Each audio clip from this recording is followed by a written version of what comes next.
anything like me, you're not a big fan of finding spiders in crawl spaces or getting in the attic in the middle of the summer.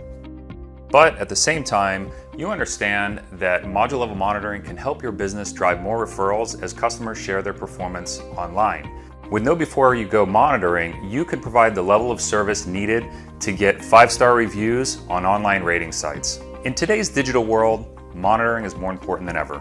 That's why at SolarEdge, we're providing you with a cellular GSM card with a 12-year hardware and a 12-year data plan included. Let's go take a look and see how to install this card. So let's look at what you get in the box. The cellular modem comes with a pre-installed SIM card.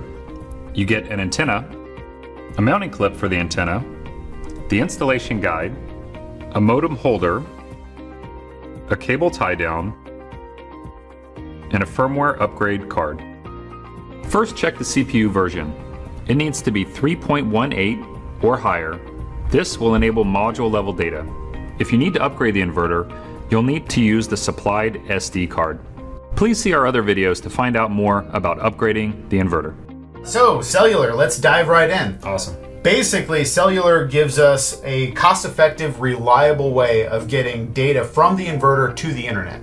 You avoid the pitfalls of attics and crawl spaces and relying upon the homeowner's internet, and it's not PLC or Wi-Fi devices, so it's very reliable and robust. Great. First, attach the antenna.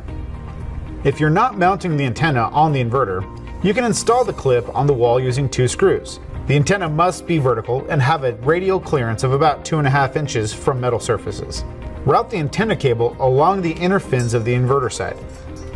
Make sure the cable is not hanging loose outside of the inverter enclosure. Now let's install the card. Turn the inverter switch to the off position and let the voltage drain down. Press the LCD button to verify that the voltage level is below 50 volts. You'll see the note saying DC voltage not safe, do not disconnect. Once the voltage has reached below 50 volts, you can power down the inverter safely using the DC safety switch.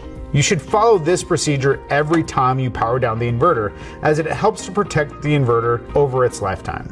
Turn the AC breaker to the off position and follow proper lockout tagout procedures.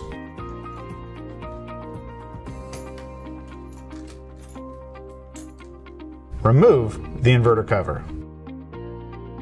Open the left side cable gland to route the cable. Remove the seal and insert the cable into the pre-cut opening. Insert the seal back into the cap and tighten the cap onto the inverter base. Pull any excess cable into the inverter. Plug the modem into the communication board, making sure that all pins are correctly positioned and no pins are left out of the connector. Loosen the standoff screw here. Attach the card holder and rotate it into place. Use the standoff screw to secure it. Connect the antenna cable to the cellular modem and hand tighten. Install the cable tie down on the side of the communication board and secure the cable to the board. Now we're going to verify that the modem has power. Turn on the AC breaker.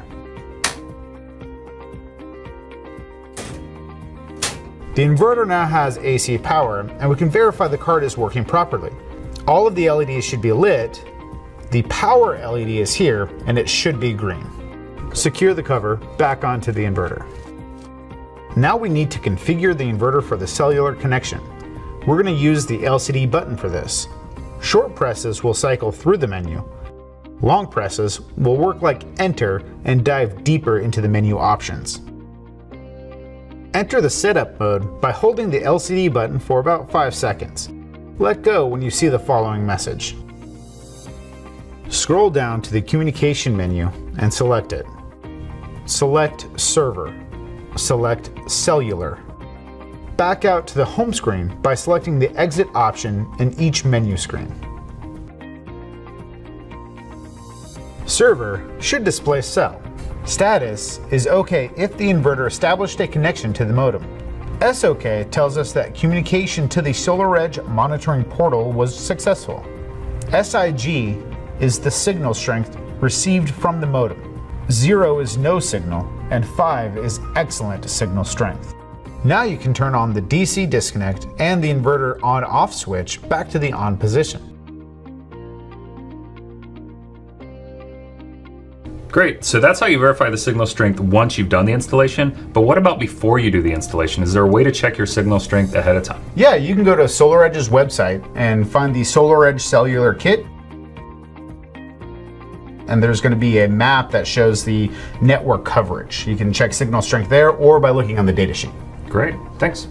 Here's a list of the data plans offered by SolarEdge. Pay attention to the location of your installation and the type of inverter. We provide 12-year hardware warranties on all GSM cards and 12-year data packages to go with the GSM network. Thanks for joining us today, and stay tuned for more how-to videos from SolarEdge.